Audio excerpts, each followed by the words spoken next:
The L-sit is a pretty achievable skill. If you are struggling on your L-sit journey, it might be because you haven't learned how to engage the deep core muscles. In this video, I'm gonna give you 5 exercises to loosen up your hips and to engage those deep core muscles for you to achieve the L-sit. And then at the end of the video, you will have a comprehensive daily routine. The first exercise is the ATG split squat. And this is one of my favorites for my own training and then also for my students, because you can work on the hip flexion and the hip extension at the exact same time. You're starting off with your feet quite far from each other and you want to stay centered throughout the entire movement.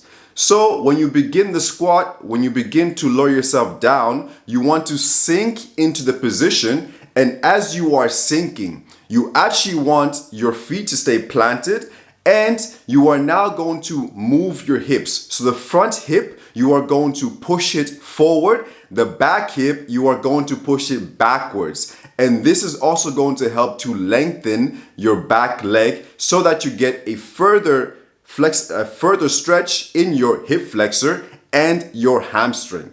So the back leg is going to get stretched and lengthened, and the front leg is going to get strengthened. Each repetition, you are actually looking to sink deeper and deeper into the position. Exercise number 2 is going to be using a foam roller to relieve tension around the hip. So with this exercise, you will be able to actually target the hip flexor at the front of the thigh and then also at the side of the thigh, working on the tensor fasciae latae and the iliotibial band. So these areas tend to get quite stiff and tight, and this could be from sitting down, stress, like numerous of things. But anyway, they get tight, right? So you need to find ways to relieve tension around those areas, and a foam roller or even like a ball can do the trick.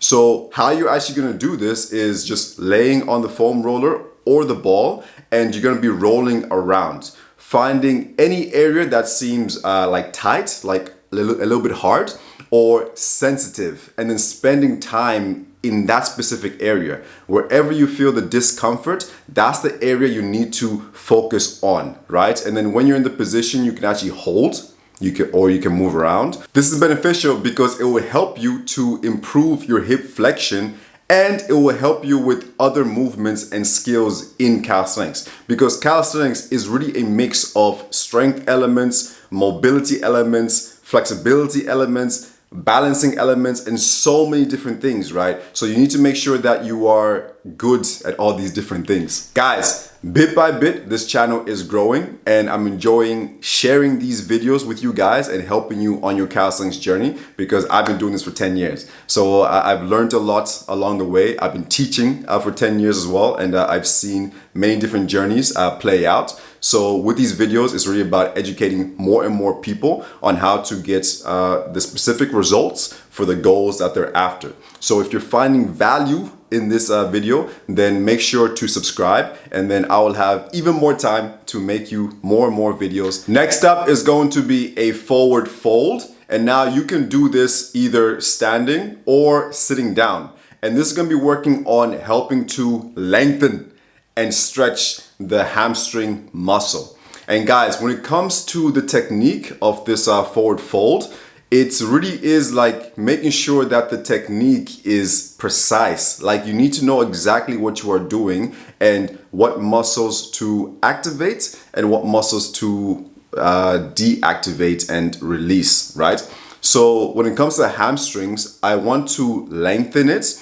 And for me to lengthen or to get that lengthening ability of the hamstring, to get that stretch, I need to do 2 things. I need to make sure my knee is locked, right?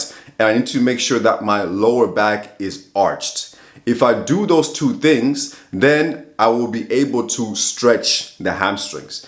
But if you have a rounded back, then you are not getting the optimal stretch in the hamstrings. That's going to be beneficial for you later on, right? So make sure you do those 2 things. And then now, additionally, Throughout the stretch, when you're holding it, you actually want to have periods when you are contracting, when you are shortening the quad.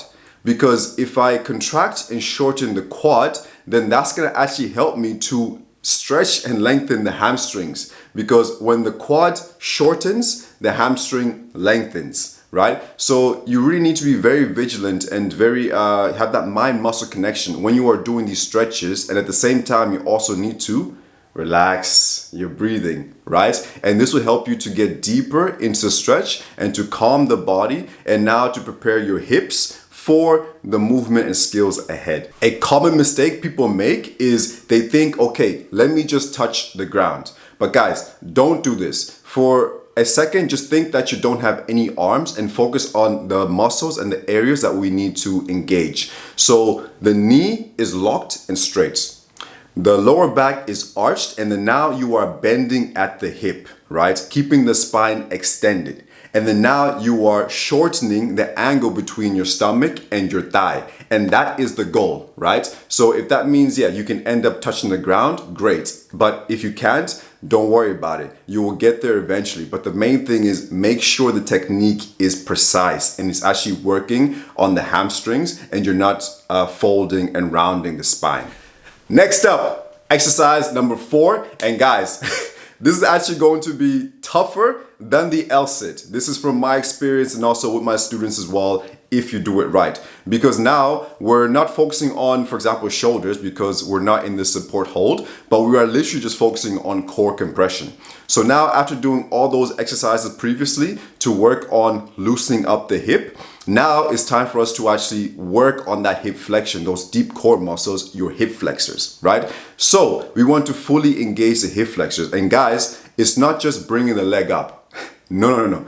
You're not just bringing the leg up. What you actually want to do is, if you are balancing on that single leg and then you shift your weight, and yeah, you're there balancing.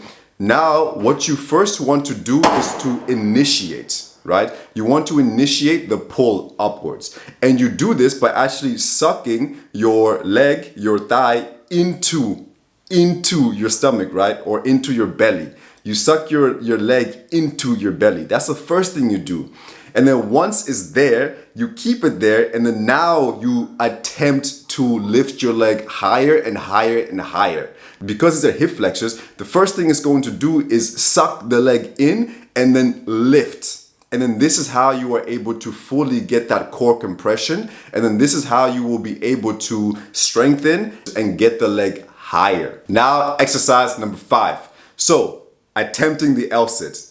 We have covered now how to loosen up the hips to prepare you for your L-sit, and we have covered on how to properly compress your core, right, with the hip flexors. So now we're going to put that into action in our L-sit attempts. And here, you're now going to be supporting yourself in a support hold, and then now you are now going to use everything I told you when it comes to the core compression into your L-sit, right? So you suck your leg into your belly, and then now you lift that leg. And then now another tip that many people do not do, right? So we've already now activated the hip flexors, but now you need to activate the quad.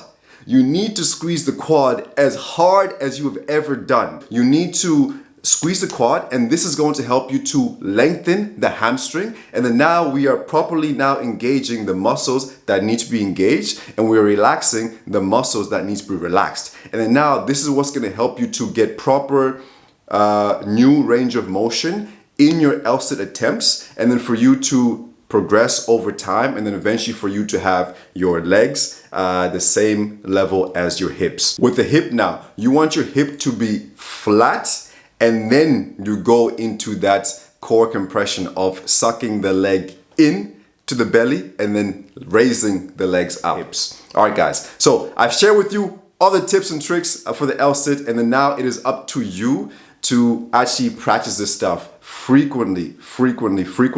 And then through that frequent practice, you will see the results, but you have to practice. All right. See you on the next video.